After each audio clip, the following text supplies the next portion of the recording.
então a palavra para o professor Natan, por favor. Alô, boa tarde. Vocês me escutam bem? Sim, estamos te ouvindo. Tá bom. Então, em primeiro lugar, gostaria de agradecer a Marina, ao Ives e ao Leonardo. Fiquei bastante feliz com o convite. É sempre uma oportunidade para a gente aprender também e, né, ler outras teorias e outras propostas. Então, acho que aprendi bastante lendo o teu trabalho. Aprendi agora bastante também ouvindo as falas do Rafael e do Theo, que são bastante, trabalham com áreas que não é exatamente com que eu venho trabalhando, assim. Mas, né, de uma maneira geral, eu queria fazer primeiro alguns apontamentos e depois eu tinha pensado em fazer algumas questões para a gente discutir, mas posso tentar colocar em comentários também para entrar, para não furar a fila das outras comentários. Mas, de uma maneira geral, assim, a primeira coisa que eu queria apontar é que eu achei o texto muito bem escrito, né? O texto é muito bom de ler e ele é conduzido de uma forma muito agradável, assim. E eu tenho sempre a impressão que o texto teórico é muito mais difícil de ser defendido do que quando a gente traz um trabalho empírico também. E nesse sentido, tu organizou muito bem, né? Então tem toda a dissertação ela segue uma linha de argumentação. Tu tem já desde o início muito claro a pergunta que tu quer responder e tu vai conduzindo o leitor para isso. Então, eu acho que tem um mérito muito grande literário, de uma habilidade de escrita tua, que é muito, né, assim, parabéns mesmo. E, de uma maneira geral, também, isso que tu comenta, que na nossa área não tem nada, não tem artigos falando sobre a questão de ciência aberta, mas, de uma maneira geral, ou tecnologias abertas, de uma maneira geral, o Crispino, que é do Cefet, quando teve aqui ano passado, ele comentou que um dos resultados de pesquisa deles é que, na verdade, a nossa área CTS muito pouco fala sobre tecnologia. Quase não existem trabalhos na área CTS, principalmente no Brasil, que discutam tecnologia. Então, eu acho que a tua dissertação, antes de mais nada, ela tem um grande mérito de preencher uma lacuna muito importante, que é trazer uma reflexão teórica, né, com conceitos claros e com uma proposta clara, engajada politicamente, para discutir a questão da tecnologia. Então, eu acho que isso aí já é um grande mérito do teu trabalho. Um outro ponto que chama a atenção, assim, para mim, pelo menos, isso eu acho que eu já comentei em outras arguições, que é o fato de que um trabalho sempre tem que ter qualidade técnica, mas pensando que a nossa área ela é uma área de ciência social, ele tem que ter qualidade política também. Tu coloca já bem de início da tua apresentação quais são os políticos, né, no sentido de como que esse teu trabalho ajuda na construção de um mundo mais socialmente justo. Então, eu acho que esse seria um segundo grande mérito do teu trabalho. E na maneira como tu construiu, assim, uma coisa que me chamou a atenção é que tu blinda muito bem a ideia que tu está propondo. Então, mostra que tu tem um domínio da área CTS, aquelas discussões que tu traz do Auler e do Lizoikov, falando sobre a questão do mito da linearidade. Então, eu acho que tu soube blindar bem, já de antemão, e antever possíveis críticas ali, e esclarecer né, que tu não estaria recaindo nesses mitos, né, da superioridade tecnocrática ou do mito da linearidade. Então, eu acho que isso também é um outro ponto, assim, tá? Foi muito perspicaz nesse sentido na maneira como tu apresentou. E dentro dessa defesa que tu acaba fazendo, me chamou a atenção também uma referência que tu traz a Lélia Gonzalez, quando ela traz que a questão racial, né, tu não pode explicar somente as desigualdades sociais por uma questão puramente tecnológica, quando, no caso do Brasil, por exemplo, a gente tem uma série de outros fatores que estão, de alguma maneira, delimitando e traçando, né, o que está por trás das desigualdades sociais. Então, eu acho que talvez isso que o Theo comentou, talvez trazer outros autores que já refletiram sobre a sociedade do conhecimento pudesse, de alguma maneira, ainda melhorar isso, mas eu acho que tu trouxe isso frente à literatura da área, já pensando em possíveis críticas da nossa área, pelo que se discute de CTS em geral. Então, eu acho que isso ficou muito bem colocado, de uma maneira geral, assim, eu acho que tu defendeu bem essa ideia. Então, eu acho que por esses motivos que eu comentei, na minha opinião, e vendo essa lacuna, eu acho que todo o trabalho é excelente, né? Não tem nenhuma dúvida de que ele tem que ser aprovado. E reconhecendo que é uma lacuna grande, eu acho que vocês poderiam pensar, talvez, trazendo algumas dessas questões que o Rafael e que o Theo trouxeram e organizar isso, talvez escrever isso como um livro, porque eu acho que isso ajuda a ter também uma capilaridade maior, isso de alguma maneira espalha mais pela sociedade. Eu acho que tranquilamente a tua dissertação poderia ser transformada num livro. E as questões, então, assim, esses seriam os comentários gerais que eu queria trazer, e realmente é te dar os parabéns, eu acho que está muito bom, é muito alta a qualidade do trabalho. E eu queria trazer algumas questões para a gente discutir juntos, assim, e aí pode deixar então para o final também.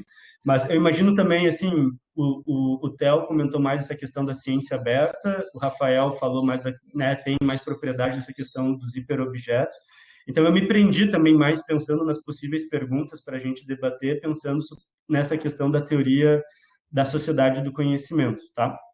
E aí são algumas questões, e na verdade, assim, são angústias minhas, são algumas reflexões que eu fui pensando e divagando enquanto eu estava lendo a tua dissertação, principalmente também porque tu traz depois o Paulo Freire, tá? Então, o que eu vou trazer como pergunta, assim, ela partem de algumas premissas, mas essas premissas também são leituras pessoais, né? Então, assim, tu pode ficar à vontade também para discordar dos pontos de partida que eu vou fazer, assim. Tá? E aí essas perguntas também vão um pouco no encontro disso que eu falei, da questão de tu já ter blindado o texto em alguns pontos. Em algumas notas de rodapé e na tua apresentação, acho que de alguma maneira tu respondeu já essas perguntas, mas ao longo do texto tem algumas coisas que me inquietaram. Então, ao longo do texto, por exemplo, em várias vezes tu usa algo parecido com a expressão com aqueles que detêm o conhecimento. Tu faz meio que essa dicotomia, né? Como assim, a gente precisa democratizar o conhecimento. Ou, de alguma maneira, tu confronta, né, entre os grupos que detêm o conhecimento, acho que esse é o termo, e aqueles que não detêm o conhecimento.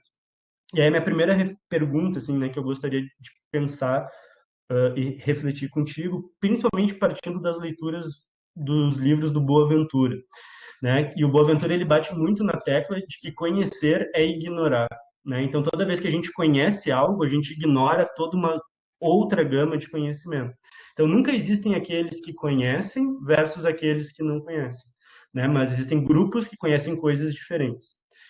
E e aí, claro, tu explica isso, né? Tu fala que o conhecimento é a capacidade de ação, então, né, existem vários tipos de conhecimento. Mas quando tu reforça com essa expressão aqueles que detêm o conhecimento, a impressão que eu fico é que tu está reforçando a ideia do conhecimento tecnológico, do conhecimento científico. E aí vem um ponto que, para mim, me angustia muito a partir da leitura do Boaventura, mas eu também não sei a resposta. E a minha angústia é a seguinte: pelas análises sociológicas do Boaventura, né, o conhecimento científico e tecnológico ele é alçado a essa status de um conhecimento dominante porque houve um processo histórico e violento de dominação, né? E ele virou dominante, na verdade, porque ele atende a certos interesses que são privados, né, de grupos particulares, né? Então, em que medida a gente tentar buscar, na verdade, a democratização desses conhecimentos, né, não reforça ainda mais essas dicotomias, né? O Boaventura vai defender, na verdade, a valorização e a visibilização dos conhecimentos que foram apagados ao longo da história.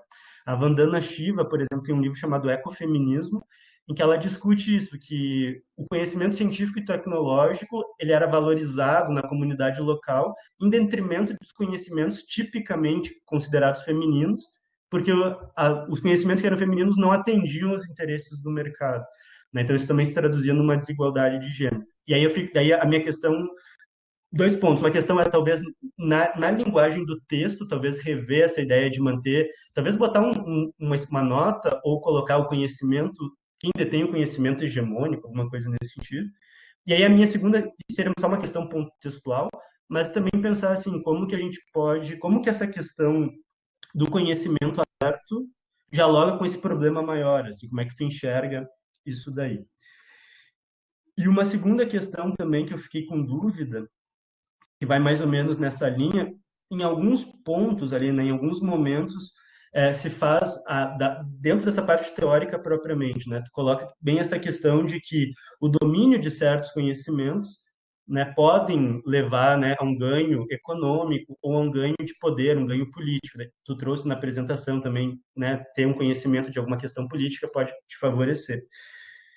Mas, de novo, assim, eu fico pensando, por exemplo, no nosso caso, né? Pode ter alguém que saiba muita mecânica quântica, tem um conhecimento ultra especializado, mas isso não necessariamente se reverte num ganho de capital econômico ou político. E aí eu fico, assim, essa é a minha leitura, mas também não tenho leitura suficiente para dizer, mas a impressão que eu fico é que, na verdade, esse tipo de tradução, ele só é executado, ele só é bem sucedido quando o conhecimento, ele é um conhecimento que interessa ao mercado. Né? Então, se tu tem um conhecimento de uma tecnologia que tem interesse econômico, daí sim isso se reverte. Isso para mim não ficou claro no texto, então também não sei se foi por falta de leitura, ou talvez dê para discutir isso um pouco melhor.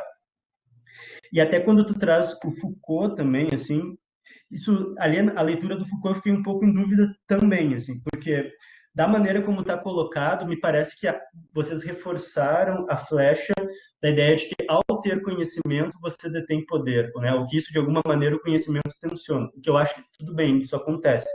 Mas me parece que, por exemplo, no Microfísica do Poder, ele vai reforçar muito mais o fato de que quem detém o poder é quem vai, no final das contas, determinar quais são os critérios de validade para dizer o que é conhecimento, né? E essa visão, de certa forma, reforça o que eu estava dizendo, né? Então, quem tem o poder econômico acaba, de alguma maneira, tensionando para valorizar certos conhecimentos e apagar outros.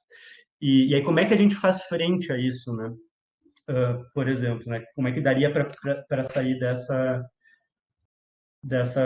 questão?